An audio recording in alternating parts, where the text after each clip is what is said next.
ওই নবীজি নামাজ পড়া অবস্থায় ইমাম হুসাইনের কাঁধে চড়ে বুড়া চড়া সব পিটাই দেন। আল্লাহ পাক ফরজ নামাজকে অফ করে রাখছেন।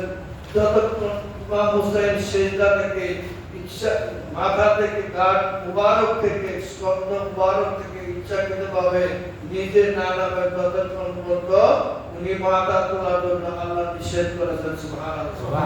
সেই হুসাইন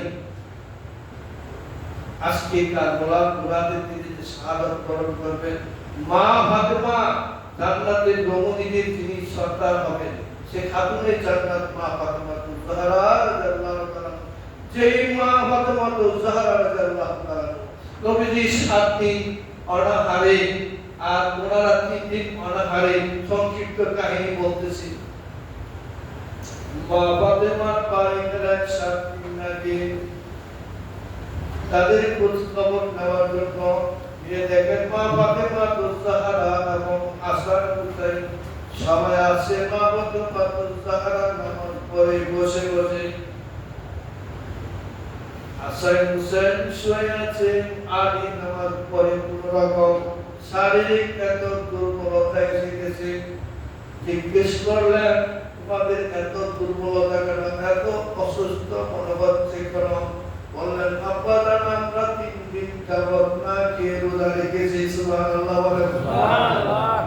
আমি আলী এবং হাসান হুসাইন আমরা 4 জনই না খেয়ে আমরা 3 দিন রোজা রেখেছি। আমার নবীজি বলেন, আমি 7 দিন পর্যন্ত না খেয়ে তোমার কাছে এসেছি। এই কথা শুনে মা ফাতেমা তুজহারা কি হয়রান হয়ে গেলেন। মেয়ের কাছে বাবা আছে, বাপ নিজেরাও তো অসহায় এবং অসুস্থ এবং অনাহারে এবং বাবার কি কিছু সেবা করতে পারবো না, চোখের পানি ফেলে দিলেন। তখন মা ফাতেমা তুজহারা রাদিয়াল্লাহু তাআলা মুখে আমার নবীজি দেখাই দিলেন, ওই দেখো মা 2টা স্বর্ণের পাহাড়, তোমার 2 সন্তানের জন্য 2টা স্বর্ণের পাহাড় এসে গেছে। তুমি তোমার সন্তানের জন্য স্বর্ণের পাহাড় চাও না 2 সন্তানের বিনিময়ে তোমার বাবা উম্মত চাও? সুবহানাল্লাহ।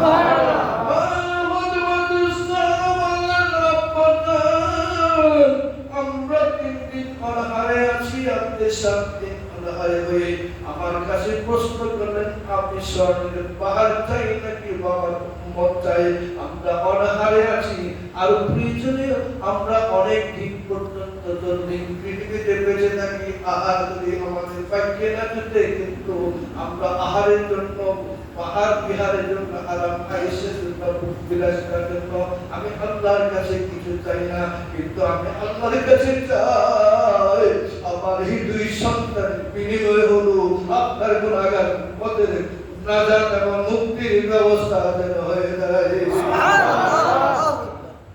ওই মা ফাতেমা যিনি আগে থেকে ভবিষ্যতে উম্মতের জন্য সন্তানকে দান করে দিয়ে গেছেন, ওই মা ভবিষ্যতে জানি, দুনিয়া থেকে বিদায় হওয়ার আগেই জানি এই 2 সন্তান কারবালার ঘোড়া, একজন জোহরের দ্বারা শহীদ হবে আর একজন কারবালার ঘোড়াতে শহীদ হবে। শহীদের জায়গাটা পৃথিবীতে থাকতে থাকতেন। ইন্তিকালের পরে যখন 10 মুহররম হলো, এই 10 মুহররমের মধ্যে মা ফাতেমা তুজহারা রাদিয়াল্লাহু তাআলা কারবালা ঘোড়াতে তীরে এই জায়গাটা পরিষ্কার করে দিলেন। সুবহানাল্লাহ। সুবহানাল্লাহ। মা ফাতেমা তার সন্তানের জন্য যদি তার পবিত্র সম্মানের মুকুট মাথার চুল মুবারক দিয়ে সন্তানের ভালোবাসা প্রকাশ করতে পেরেছে, আমরা ওনার সন্তানের জন্য আমাদের জীবনটা জাহান্নামের আগুন থেকে বেঁচে যাবে। যেই সন্তানের বিনিময়ে আমরা মুক্তি এবং নাজাতের ব্যবস্থা হয়ে যাবে, ওই সন্তানের জন্য আমাদের চোখের পানি ফেলা এবং ওই পথে চলা দরকার আছে কিনা? এরপর আরেকটা কাহিনী স্যার, এই 10 মুহররম আগামীকাল শুক্রবার, বারটা পড়ছে মোটামুটি একটা সিস্টেমে, ঠিক না? 61 বছর আগে ইমাম হুসাইনকে যে তারিখে একে শহীদ করা হয়েছিল ওই তারিখটা ছিল 10 মুহররম শুক্রবার। আদি বছর 1442 হিজরি। আমরা যে সময়টা আসতেছে আগামীকাল শুক্রবার, সুবহানাল্লাহ, এই 10 মুহররম শুক্রবার আমার নবীজি 10 মুহররম দিবাগত 11 মুহররমের রাত্রিতে উনি উম্মে সালমা নবীজির স্ত্রী উম্মে সালমাকে স্বপ্নযোগে দেখাতে লাগলেন।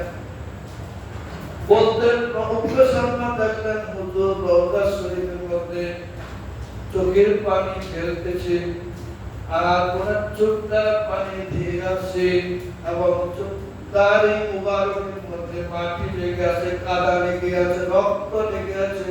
জিজ্ঞেস করলেন, ইয়া রাসূলুল্লাহ, ইয়া হাবিবাল্লাহ, আপনি পৃথিবীর জমিনে থাকতে কিভাবে কোন বিষয়ের উপর কাঁদতে দেখি নাই? আপনি পৃথিবীতে থাকতে এইভাবে নির্মমভাবে আপনাকে রক্ত মাখা অথবা দুর্গুণী অবস্থায় আমরা দেখি নাই। ইয়া রাসূলুল্লাহ, কোন লোকে দুঃখী হয়ে কোন কাদায় ব্যতীত হয়ে আজকে চোখের পানি ফেলতেছেন এবং চোখে মুখে কাদা পাতে লেগে আছে, রক্ত লেগে আছে। তখন আবার নবীজি বললেন, এ উম্মে সালমা, তুমি জানো না আজকে 10 মুহররম পার হয়ে গেছে। আজকে 10 মুহররম শুক্রবার বিকালে আসরের টাইমে, আসরের পূর্ব মুহূর্তে ইমাম হুসাইনকে কারবালা বুরাতের তীরে শহীদ করা হয়।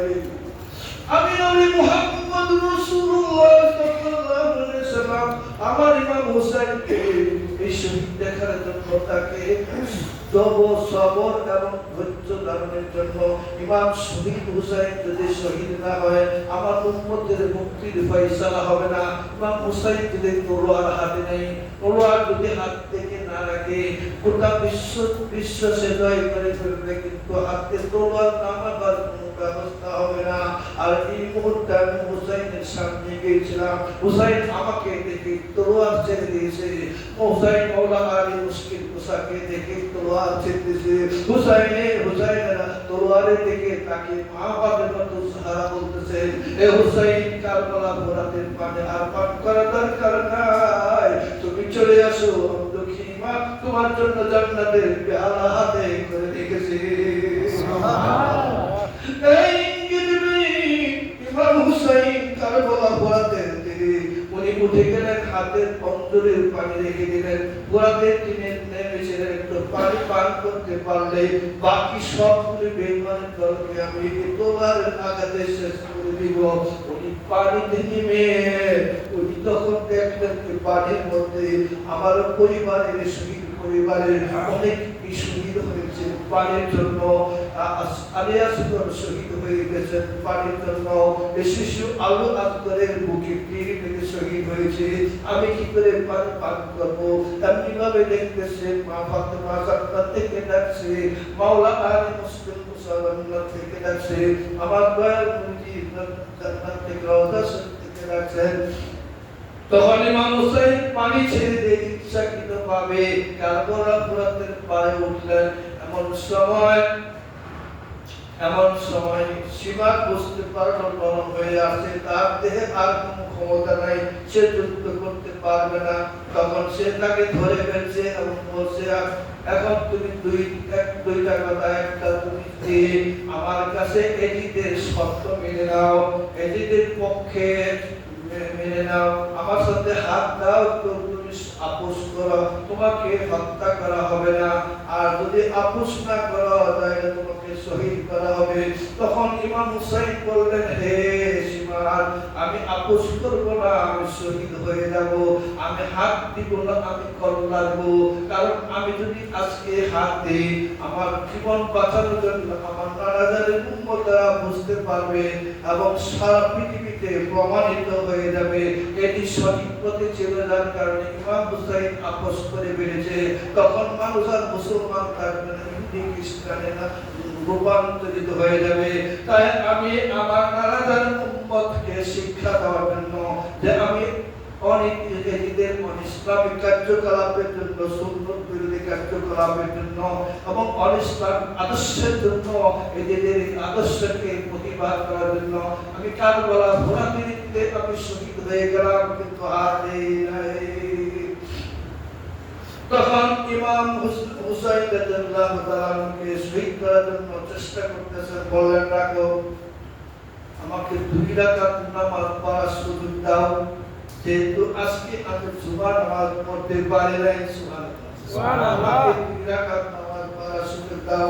ইমাম হুসাইন রাদিয়াল্লাহু তাআলা কারবালা ফুরাতির পরে এই যুগ রাহে বেনামাজি ভাইরা, তোমরা একটু লক্ষ্য করো, যখন ওনার শহীদ করা হবে, তোলার নিরাপত্তা, তোলার হাজির আছে, ওই মুহূর্তে সীমারের কাছে 2 রাকাত নামাজ অনুমতি চাইলেন। আমাকে 2 রাকাত নামাজ পড়ার সুযোগ দাও। এই সীমার তাকে 2 রাকাত নামাজ পড়ার সুযোগ দিলেন। 2 রাকাত নামাজ আদায় করে এই নবীর সমস্ত আশিকিন উম্মতকে শিক্ষা দিলেন। আমি কারবালা ফুরাতের তীরে শহীদ হওয়ার পূর্ব মুহূর্তে, ইন্তিকাল হওয়ার পূর্ব মুহূর্তে এই সীমারের সামনে, এই দুষ্ট দুশমনের সামনে আমি 2 রাকাত নামাজ পড়ে আল্লাহকে খুশি করে আমি শহীদ হয়ে যাচ্ছে। আমার বাবার উম্মত, আমার নানা জানের উম্মতরা, তোমরা কেউ মৃত্যু আগ পর্যন্ত কেউ নামাজ আদা করবে না, নামাজ পড়ে তোমরা মৃত্যু হবে। আমাদের কি হুসাইনকে ভালোবাসতে কি আমাদের নামাজ পড়া দরকার আছে?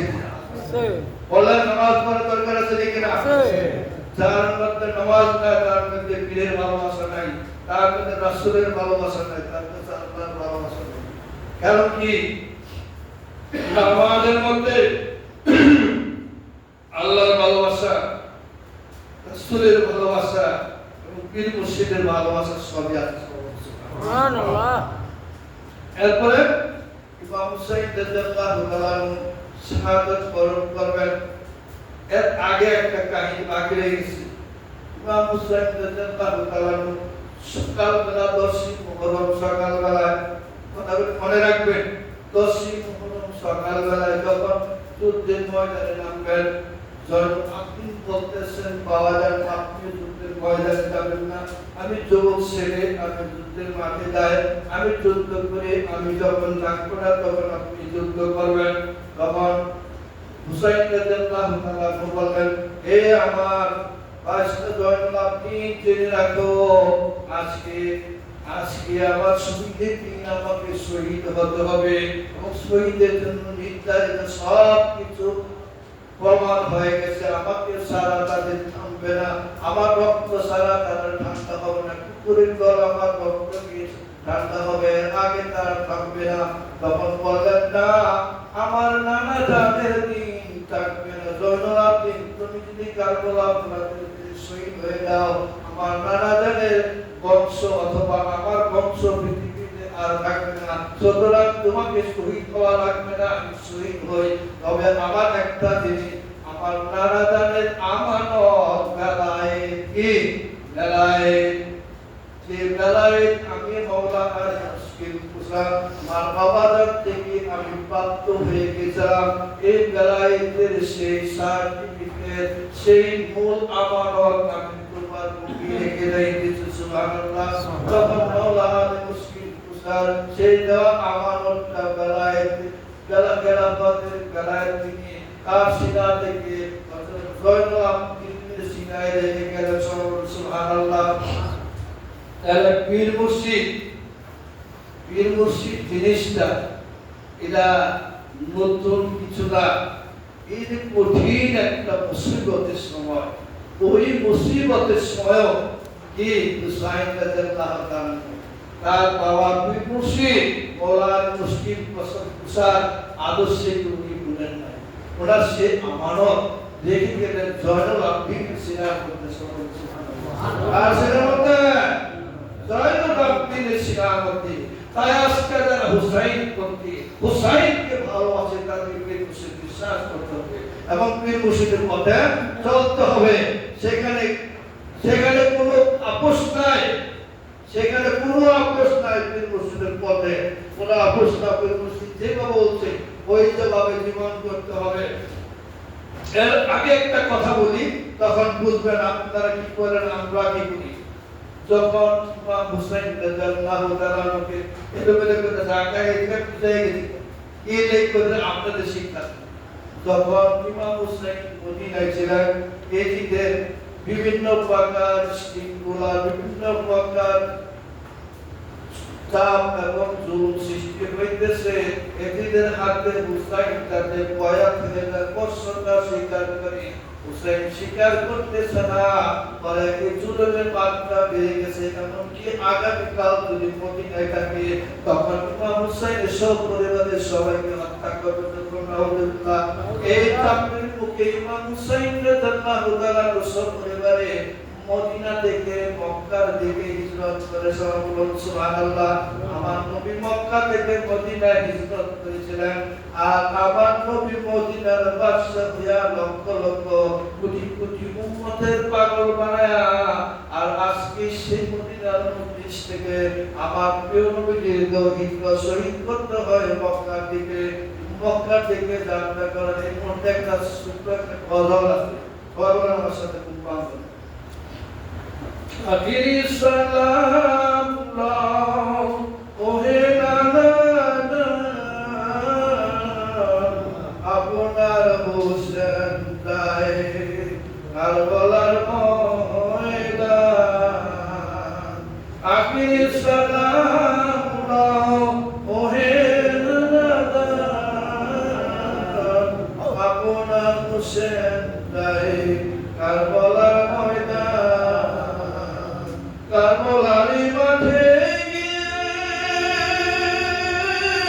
দিব গলা কাটাইয়ে, কারবালারি মাঠে গিয়ে দিব গলা কাটাইয়ে, আর না হবে দেখা, আর না হবে দেখা ওহে নানা আপনার হোসেন দায় কারবালার ময়দান। সবাই বলুন আপনার হোসেন দায় কারবালার ময়দান। এই হৃদয় মদিনাতে থাকিতে নাহি দিল, এই হৃদয় জুলুম করলো মদিনাতে থাকতে নাহি দিল। অবশেষে রওনা হলাম, অবশেষে রওনা হলাম আখিরি মক্কা। আখিরি সালাম ওহে নানা আপনার হোসেন দায় কারবালার ময়দান। কারবালার মাঠে গিয়ে দেব গলা কাটাইয়ে, আর না হবে দেখা ওহে নানা আখিরি সালাম ওহে নানা। উকিল প্রয়োজন নানাদানকে সালাম করে পুরন প্রদান করে নানাদানের অনুমতি নিয়ে উনি মদিনা থেকে মক্কা হিজরত করলেন। তোমরা সব পরিবার সবাই ওখানে যাওয়ার পরে একটা নয় দুইটা নয় 1200 চিঠি, কয়েকটি চিঠি 1200 চিঠি আসতো এই কুবাতে যাওয়া। আপনি আসেন, আপনার বাবার ভক্ত আমরা, আপনি আসতে আপনার কাছে আমরা ভুল হব, আপনি যেভাবে বলেন আমরা এইভাবে চলবো, আমরা ইজিপ্টকে ধ্বংস করে দেবো, ইজিপ্টের বর্ষতা স্বীকার করি, আমরা ইজিপ্টকে মানি। তখন একটা নয় দুইটা নয়, তখন আপনজনদেরকে নিয়ে একটা মিটিং পরামর্শ করলেন কি করা যায়। আমার শেষ চিঠিতে এমন লিখছে, যদি আজকে আপনি এই চিঠির প্রেক্ষিতে না আসেন, আমাদের দাবির প্রেক্ষিতে না আসেন, আমরা যদি এদের বর্ষতা স্বীকার করি, এদের অনুসারী হয়ে আমরা যদি গোটাল হয়ে যায়, পৃথিবী থেকে অনিসলামিক হয়ে যায়, তাহলে কাল কিয়ামতের দিন আমাদের কষ্ট করা হবে আসরের মাঠে, আপনার বিরুদ্ধে আমরা অভিযোগ দেব। এটি কঠিন কথা না? বলেন কঠিন কথা না? এই জন্য কি মুনাফিকদের কথা খুবই মিষ্টি, খুবই কঠিন বোঝা। তখন তারা আপনজনেরা সিদ্ধান্ত নিলেন ইমাম হুসাইনকে আমাদের সর্দার, আমাদের মনিব, আমার আখিরি নবীর আওলাদের মধ্যে ইমাম হুসাইন বর্তমানে সবার সেরা এবং সবার মালিক। সুতরাং উনি যদি শহীদ হয়ে যায়, ওনাকে যদি মুনাফিকরা ধ্বংস করে দেয়, তা আমাদের ব্যবস্থা থাকবে না। তো ওনারা চিন্তা করলেন আগে টেস্ট করি, কি একটু দুধ পাঠায় দিই, দেখি পরিস্থিতি কি হবে। যদি ভালো হয় যাবে, আর যদি ভালো না হয় না যাবে, ইমাম হোসেন বেঁচে থাকবে। এই সিদ্ধান্তের উপর ওনার চাস্ত ভাই মুসলিম বিন আকিল ইমাম মুসলিমকে পাঠালেন। ইমাম মুসলিম ইমাম হুসাইনের ভক্ত মুরিদ, এই ভক্ত এবং মুরিদ। তার দুই ছেলে, দুই ছেলে, এক ছেলের নাম মোহাম্মদ, আরেক ছেলের নাম ইব্রাহিম। এই দুই ছেলেকে সাথে সাথে তাকে বাবার সাথে নিয়ে গেলেন এই কুফাতে। ইমাম হুসাইন রাদিয়াল্লাহু তাআলা ভারত চিঠি দিয়েছে। আসলে কি চিঠিটা কি সত্যিকার অর্থে ভালোবাসাটা কি বোঝার জন্য। এখন আমার একটা প্রশ্ন, এক কঠিন মুহূর্তে যদি কোনো ভক্তকে পাঠানো হয়, বাংলাদেশের কোনো ভক্ত, নাটোরের কোনো ভক্ত যাইব, কি বলে আমার কোনো দুশ্মনের জায়গা যদি পাঠাই, এই যাও কেরাদার ভাইকে যাও, দেব কেন দেব না, বলতো আমার জীবনটা বাঁচাইতে আমি কই যাই। আমার নানাজি এদের লক্ষ লক্ষ সাহাবী ছিলেন, 1,34,000 সাহাবী ছিলেন, 4 জন সাহাবী ছিলেন প্রধান সাহাবী। প্রথম খলিফা আবু বকর, দ্বিতীয় খলিফা হযরত উমর, তৃতীয় খলিফা হযরত উসমান রাদিয়াল্লাহু, চতুর্থ খলিফা মাওলানা আলী মসজিদ মুসা। ওনাকে সামাজিকভাবে চতুর্থ বাড়ানো হয়েছে। সামাজিক ব্যবস্থা চতুর্থ বড় হয়েছে ওই হিসাবে। জ্ঞানের দিক থেকে, প্রেমের দিক থেকে, মহব্বতের দিক থেকে মাওলানা আলীর তুলনা নাই। সুবহানাল্লাহ। আবু বকর সঙ্গী সাথে বলেন, হিজরতের সঙ্গী সাথে বলেন আবু বকর নবীজির সঙ্গে চলে গেলেন, মৃত্যুর জন্য ছেলে কম। আর নবীজি যে বিছানায় শুয়েছিলেন, ওই বিছানার মধ্যে মাওলানা আলী মসজিদ মুসাকে শুয়ায়া দিলেন। সুবহানাল্লাহ। কাবাল্লা আয়েশা ইকবারটা ঘেরাও করবে এবং এই মুহাম্মদ মনে কইরা তাকে শহীদ করা হবে। এই না কথাটা জানিস না? নবীজি চলে গেলেন আর এই বিছানার মধ্যে শুয়াইলেন মাওলানা আলী মসজিদ মুসাকে। বললেন, আমার অনেক লজ্জিত আমানত আছে, কাফের বিধর্মী মহিলারা, পুরুষরা আমার কাছে স্বর্ণ অলংকার, লজ্জিত স্বর্ণ টাকা পয়সা রেখে গেছে, রয়ে গেছে, আমি তো এগুলি দিয়ে যেতে পারি না। তুমি থাকো সকাল বেলায় তাদেরকে ডেকে এনে আমানতগুলি তুমি তাদের হাতে দিয়ে আসবে। তখন বললেন, ইয়া রাসূলুল্লাহ, যদি আমাকে শহীদ করা হয়, বা শহীদ করা হলে এটা তো আমারই হুকুম। সুবহানাল্লাহ। আমারই হুকুম, তাইলে আমার তো কোনো আপত্তি নাই। না, তুমি কি বলো, আমি শহীদ হতে রাজি আছি, আপনার হুকুমের উপর আমি শহীদ হইতে রাজি আছি। সুবহানাল্লাহ। এই পৃথিবীর লক্ষ লক্ষ সাহাবীদের মধ্যে কেউ এমন কঠিন চ্যালেঞ্জ নাই মাওলানা আলী মসজিদ মুসার মতন। তিনি শুয়ে পড়লেন এবং মানুষের লজ্জিত আমানতগুলি দিয়ে দিলেন। এমনি ভাবে দ্বিতীয় চ্যালেঞ্জে বললেন ইমাম হুসাইন রাদিয়াল্লাহু তাআলা, যাকে এই দুষ্ট ইহুদিদের জুলুম অত্যাচারের শিকার হয়ে, দুষ্ট ইহুদিদের জুলুম এবং অত্যাচারের শিকার হয়ে তিনি মদিনা থেকে হিজরত করে মক্কায় গেলেন। সেখানে গিয়ে তিনি আরেক সাহাবীকে বললেন, তখন তার আপনজনেরা পাঠালেন, কে ইসরায়েল কার বানাইছে? ইমাম মুসলিমের উপরে চলে গেছে। ইমাম মুসলিম এবার দুই ছেলেকে নিয়ে চলে গেলেন কুফার দিকে যাওয়ার পরে ইমাম মুসলিমের হাতে একদিনে 40,000 লোক বায়াত গ্রহণ করলেন। কতটা? একদিনে 40,000 লোক বায়াত গ্রহণ করলেন। বায়াত গ্রহণ করার পরে তার খানা পিনা কদম বসে এবং তার সম্মানের কোনো অভাব নাই। তখন ইমাম হুসাইনের পক্ষে কথা বলতে লাগলেন এবং ইমাম হুসাইনকে পরিবেশগত দিক থেকে যখন দেখলেন ইমাম হুসাইনের বিরুদ্ধে আব্দুল্লাহ জিয়াদের যে গভর্নর ভবনকে আগামীকাল আমরা ঘেরাও করব, কি ঘেরাও কর্মসূচি আব্দুল্লাহ জিয়াদকে অ্যারেস্ট করার জন্য, তখন 40,000 মুরিদ মাঠে নামবে।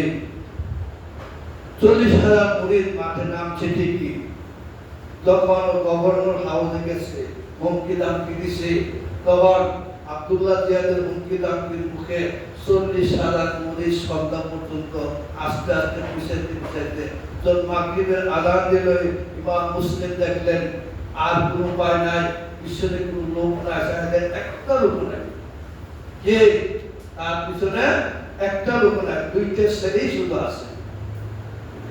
মুরিদ ছিল কত হাজার, কতজন মুরিদ ছিল কত হাজার, 40,000, হয়েছে কয়জন, একজন। শেষ পর্যন্ত দেখতেছেন কুহার যে কোন মসজিদ বাড়িতে যা দরজা বন্ধ, কোন বাড়িতে উনি আশ্রয় নিতে পারতেছেন না, মসজিদে গেলেন। তখন মসজিদে ঢোকার পরে ওনার দুই ছেলে আর কিছু মুসল্লি মিলে 4-5 জন বসে মাগরিবের নামাজ আদায় করছে, নামাজ পড়ে ডাইরেক্ট ভাবে সালাম ফিরাইছে, কিন্তু ওনার দুই ছেলে আছে ওরা কিন্তু নামাজ সালাম ফিরাবার আগে চলে গেছে। জোর বলে নাউজুবিল্লাহ। এক্সেল পরিস্থিতি। এই মুরিদরা কি কালকে আমাদের দিন ইমাম মুসলিম এবং হুসাইনের শাফাত পাবে? পাবে না। কতদের পাবে? না। পাবে না। পাবে। তাহলে এখান থেকে শিক্ষা দেওয়া দরকার আমাদের। আর ইমাম জয়নুল আবদিন শহীদ হলেন, তার দুই ছেলে শহীদ হয়েছে। জান্নাতের মধ্যে ইমাম হাসান হুসাইনের সাথে কি ইমাম মুসলিম থাকবে না? কি বলেন, ইমাম মুসলিম থাকবে না? ঠিক ইমাম মুসলিমের মতো জীবনের চ্যালেঞ্জ নিয়ে হলো মসজিদের ভালোবাসাকে ধরে রাখতে হবে। ইমাম মুসলিম ইন্তিকালের সময় ওনাকে শহীদ করা হবে, তখন আব্দুল্লাহ বিন জিয়াদের কাছে 3টা ওসিয়ত করেছে। ও আব্দুল্লাহ বিন জিয়াদ বলছিলেন, তুমি হুসাইনের আদর্শ ছেড়ে দাও, আমার কথা মতে চলো, আমি তোমাকে শহীদ করব না, তোমার দুই ছেলেকে শহীদ করব না। তখন ইমাম মুসলিম বলল, আমি ইমাম হুসাইনের গোলাম, কি আমি ইমাম হুসাইনের গোলাম, আমাকে শহীদ করো আর যাই করো, আমি কিন্তু ইমাম হুসাইন আমার মাওলা, আমি তার গোলাম, আমি তার আদর্শ ত্যাগ করতে পারবো না।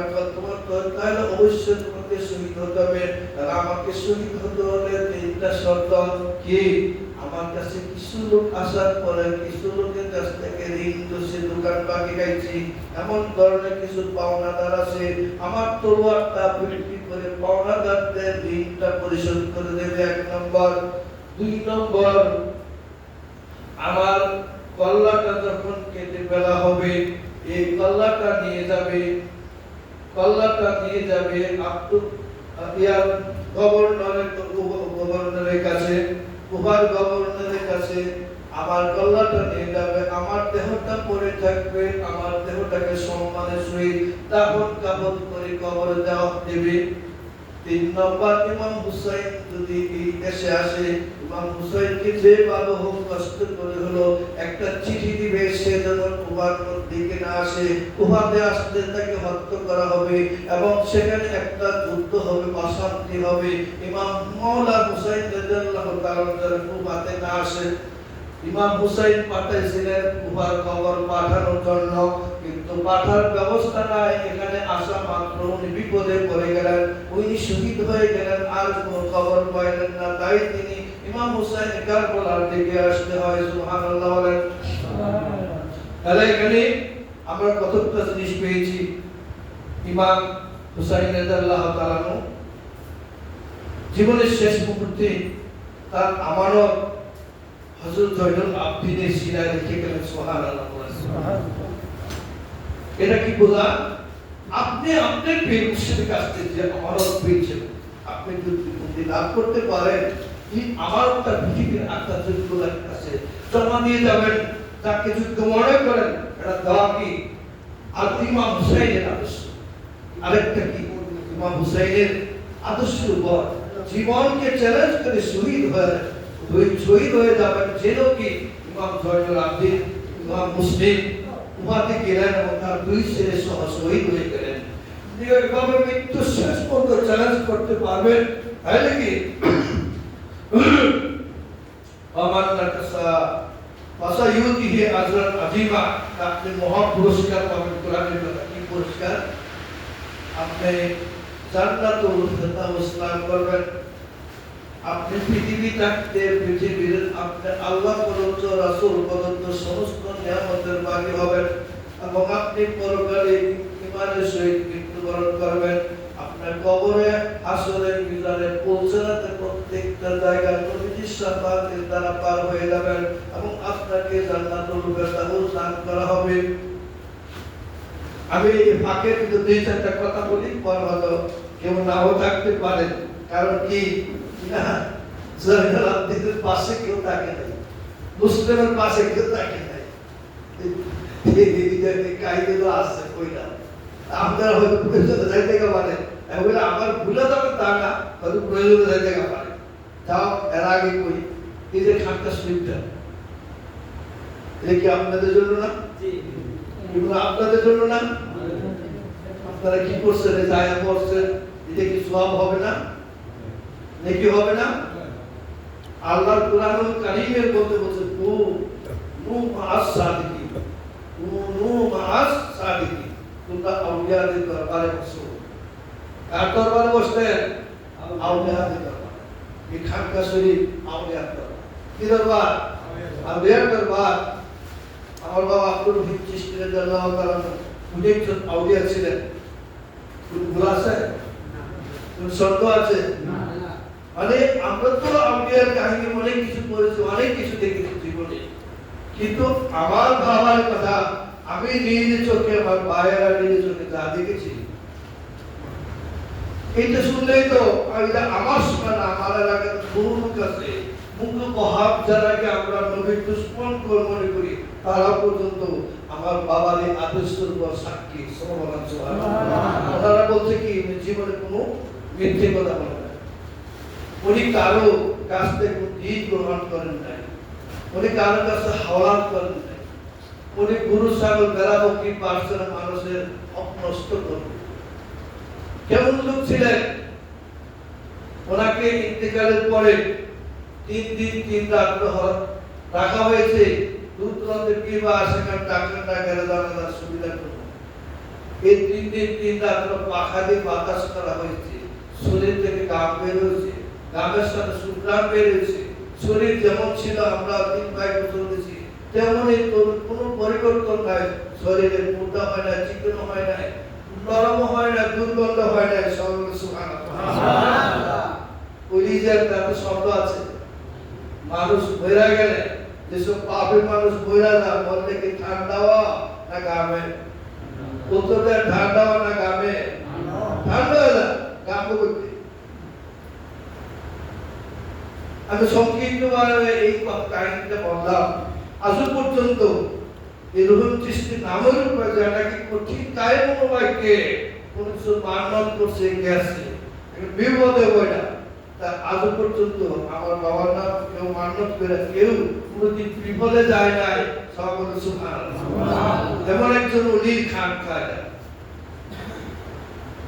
এরা দাস থেকে রহিম চিশতি দেখবে না?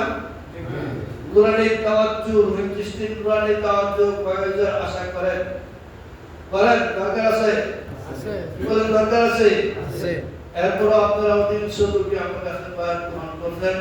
আপনাদের কাছে অনুরোধ, এই খানকাটা আগে সোনের করছিল, পরে টিনের করছিল।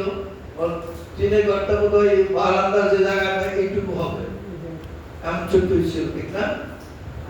বারান্দার জায়গাটা মধ্যে হবে, এই বাড়ির সামনে এমন ছোট্টই ছিল।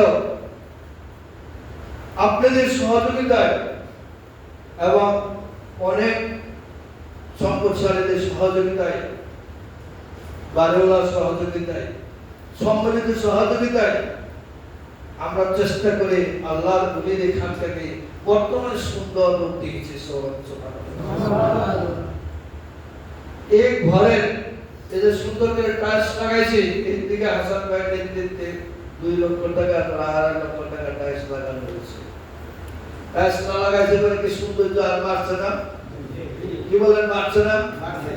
এই বারান্দাটা যদি সুন্দর করে মাটি ভরাট করে টাইলস লাগিয়ে দেওয়া হয়, ওইখানে মহিলাদের ব্যবস্থা করা হয়, তাইলে মহিলারা যদি স্বাচ্ছন্দ্যে বসতে পারে, দিকে রাস্তা শুনতে পারে, মাহফিল শুনতে পারে, আমাদের কি ক্ষতি হবে না লাভ হবে?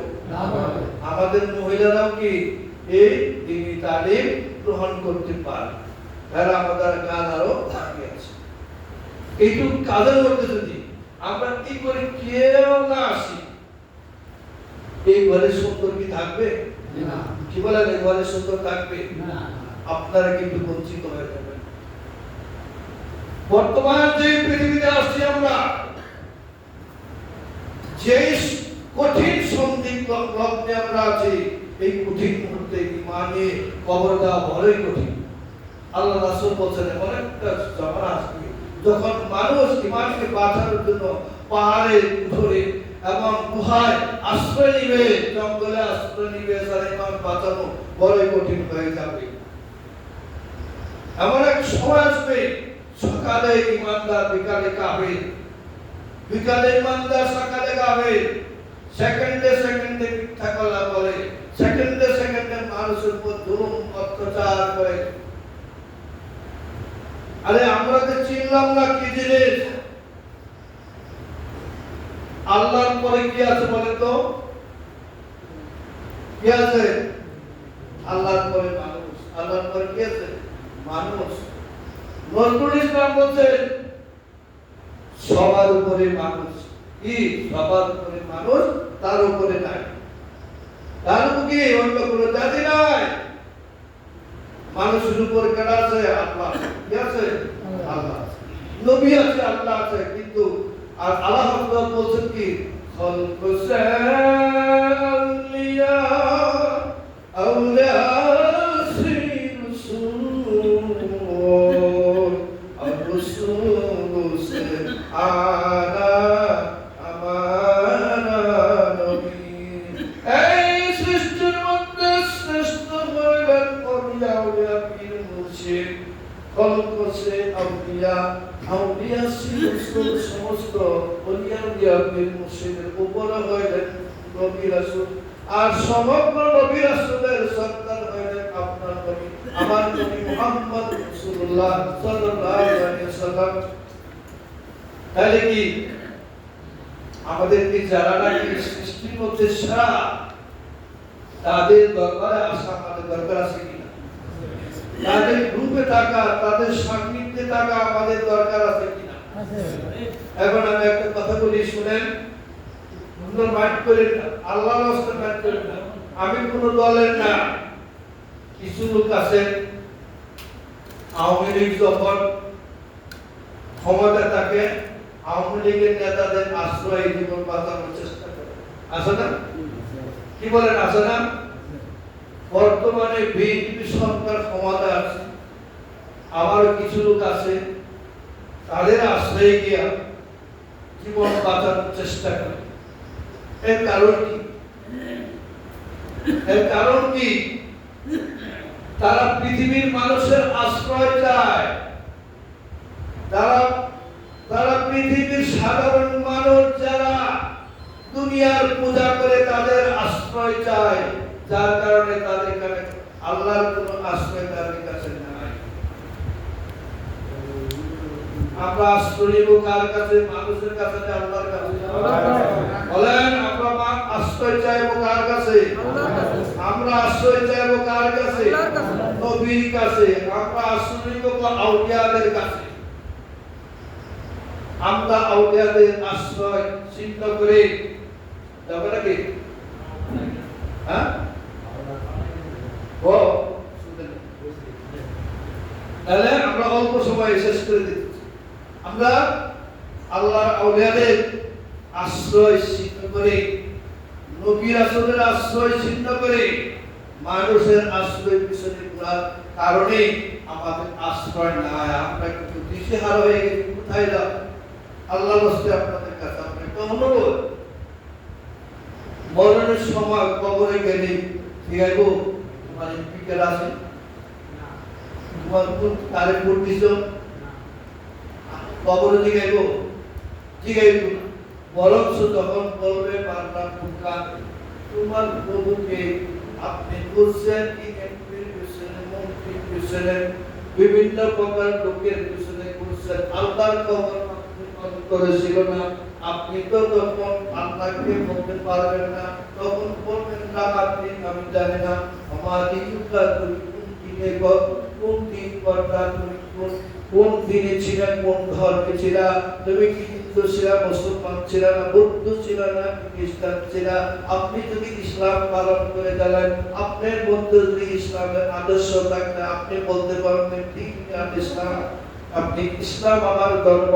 যখন আপনার সামনে আপনার নবীকে জিজ্ঞাসা করা হবে ওনাকে তুমি চিনো কিনা, যদি নবীর প্রেমিক হয়ে থাকেন তো আপনি বলতে পারবেন হাদান নবী সাল্লাল্লাহু আলাইহি ওয়াসাল্লাম আমার নবী।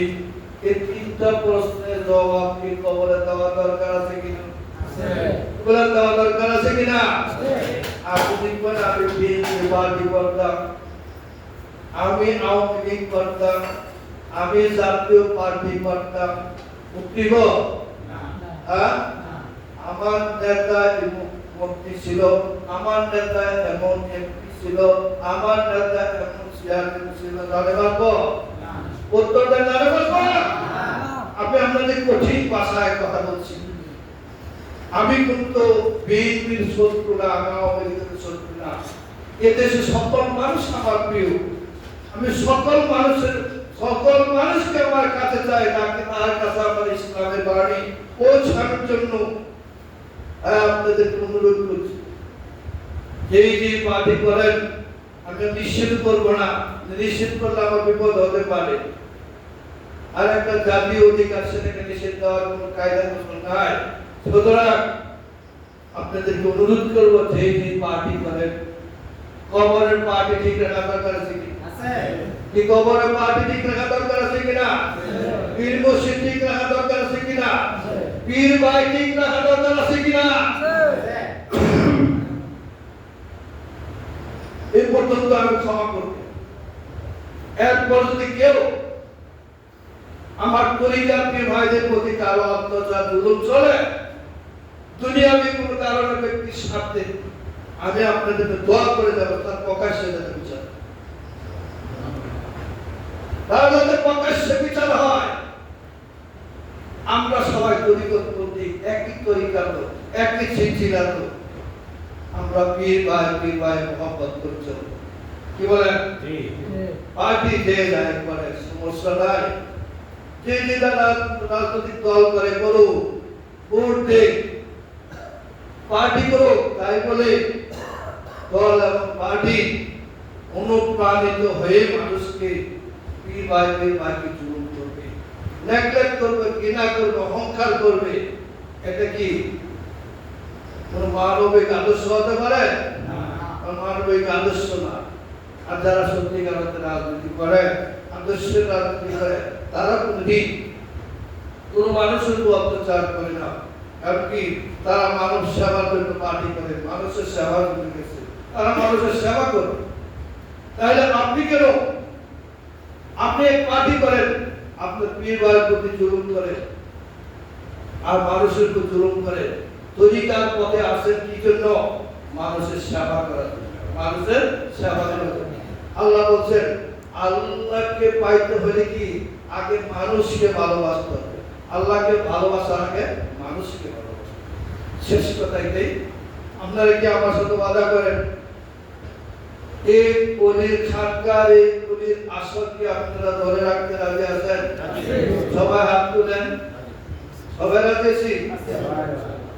এক পীর ভাই আর এক পীরকে কিনা করব? ভালোবাসবো,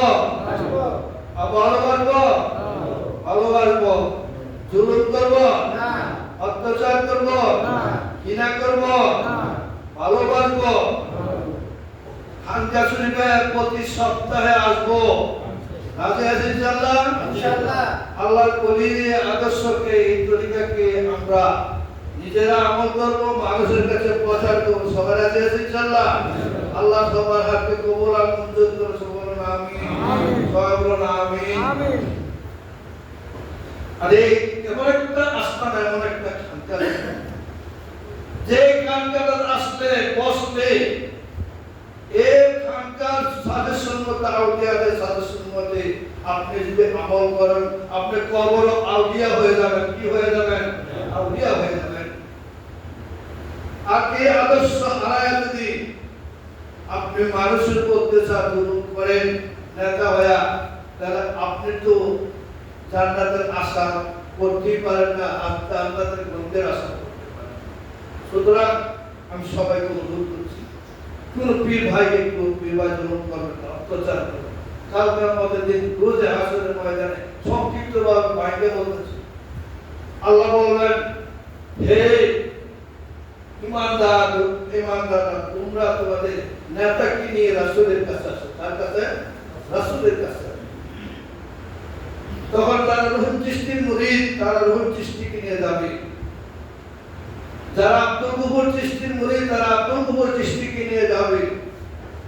যারা নাজিমুদ্দিন চিশতির মুরিদ, তারা নাজিমুদ্দিন চিশতিকে নিয়ে যাবে। যারা খাজা মঈনুদ্দিন চিশতির মুরিদ, তারা মঈনুদ্দিন চিশতিকে নিয়ে যাবে। যারা বড় পীরের মুরিদ, তারা বড় পীরকে নিয়ে যাবে। কোথায় যাবে?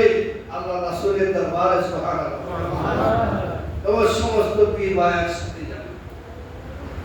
কোন পীর ভাই পিছনে পড়বে, আরেক পীর ভাই ডাকবে, আসো। ওদের আপন ভাই মুরিদ হয় না, তরিকা নেয় না, সেও কিন্তু আপনার সাথী হবে না। আপনি পীর ভাই আপনার সাথী হবে। তাই পীর ভাইকে কি হিংসা করবেন না ভালোবাসবেন? পীর ভাইকে হিংসা করবেন না ভালোবাসবেন? মা বাবার একটা সন্তানের আর একটা সন্তানে মারলে মা বাবা কি ব্যথা পায় না? তত এই তরিকার যত মুরিদ আছে, প্রত্যেকটা মুরিদই পীরের কাছে সন্তানের মতো। একটা মুরিদ আর একটা মুরিদের অত্যাচার করে, জুলুম করে, তখন অবশ্যই মনে ব্যথা পায়। মানুষ হওয়ার জন্য মুরিদ ছিল, আজকে কাজ করতেছে অমানুষের। কিসের কাজ? অমানুষের কাজ। তারা আসেন, আমরা হিংসা নিন্দা ছাড়ি, কাম ক্রোধ লোভ মৎসর্য মায়া এগুলি ত্যাগ করি। এগুলি ত্যাগ করার জন্য পীরের কাছে পাওয়া যাবে না, আত্মাকে পবিত্র করার জন্য। আর আজকে যদি আত্মাকে নাবাক করেন, পশুত্ব দূর করে মানুষ হবে না, আজকে যদি পশু হইয়া পশুর আচরণ করেন, তাহলে পীরের দরবারে আইসা লাভ আছে? লাভ হইল কি? লাভ নাই। সুতরাং কেউ পীরের কাছে মুরিদ হয়ে 12 বছরে কিছু পায় নাই, সে আমল করে নাই, এই কোরআন মতো দৌড়াইছে, এরপর দোষ দেখি পীরের কাছে কিছু নেই। চলবো নাউজুবিল্লাহ। আরে কপাল পুরা, তুই কিছু পালনই করছত না, একদিন তো নামাজই করছত না, একদিন তো অজিফা করছত না, খানকা তো আসত না, যে আবার বছর পীরের কাছে কিছু নাই। আসলে কি কপাল পুরা না? কপাল পুরা। যাক, আমি আপনাদের কথাগুলি বলছি, মনে কষ্ট হয়েছে? আল্লাহর হস্তে আমার সঙ্গে ওয়াদা করছেন, এই খানকাতে প্রত্যেক বৃহস্পতিবারে অথবা বৃহস্পতিবার ছাড়াও কিন্তু সময় মাহফিল হোক, আপনারা সুন্দর করে নিজেরা আসবেন। আশেপাশে পীর বা সেখানে থাকেন, যারা পিতা মাতা মুরিদ আছেন, সেটা বাবা সহ একসাথে জিকির আসবেন। আচ্ছা, আল্লাহ মুর্শিদকে সামনে রেখে, রাসূলকে সামনে রেখে, আল্লাহকে সামনে রেখে আল্লাহর নামে জিকির আজকার করবেন, জান্নাতের ফল খাবেন, আত্মাকে পবিত্র করবেন। এইভাবেই আমি আপনাদেরকে বিশেষভাবে অনুরোধ করছি, আপনারা যদি বলেন আমি কিছুদিন থাকবো, তাহলে আমি থাকবো। কি বলে, থাকবো না চলে যাবো? থাকলে একটা শর্ত, আমার মাহফিল হলে আপনারা আমার সাথে যাবেন। সবাই রাজি আছেন না? ইনশাআল্লাহ। আর মাহফিল না হলে প্রত্যেক দিন যেদিন মাহফিল না হয়, খানকা শরীফে মাগরিব থেকে এশার নামাজ পড়বেন। এখানে মাগরিবের টাইমে আসবেন, এশার নামাজ পড়ে চলে যাবেন। আমি আপনাদের দরবারে আপনাদেরকে থাকবো। আল্লাহ পাক আমাদের সবাইকে বিনুসিত তরিকার মধ্যে চলা ও মানুষকে ভালোবাসা, মানুষের সেবা করা তৌফিক দান করুন। ইমাম হুসাইনের আদর্শ পর আমাদের জীবন গ্রহণ করার তৌফিক দান করুন। আগামীকাল হুসাইনুল্লাহ আলোচনা হবে যে হজপুর পূর্বপাড়া মসজিদের সভায় মসজিদের সভায় উপস্থিত থাকবেন। এখন আর কষ্ট হলো ইমাম হুসাইনুল্লাহ এই পবিত্র আসর রাত্রি আমরা একটা ঘন্টায় কি করবো? সবাই রাজি আছেন? কি বলেন, রাজি আছেন? আগে বসুন।